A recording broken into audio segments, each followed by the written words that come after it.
This Thursday through Sunday, take an extra 20% off festive tops for the family.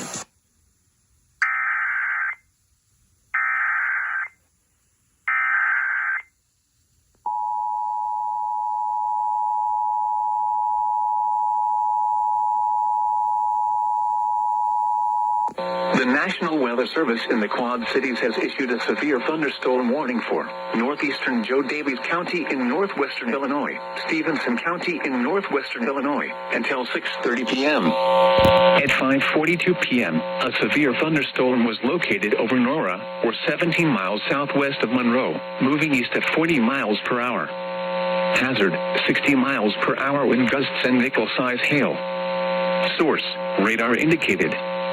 Impact, expects damage to roofs, siding, and trees.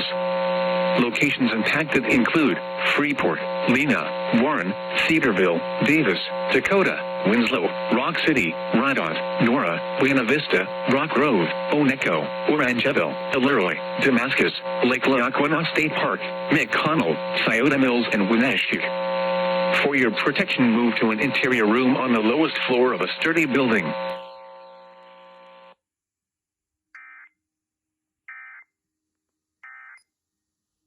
Is open for business, and they're safe and safe.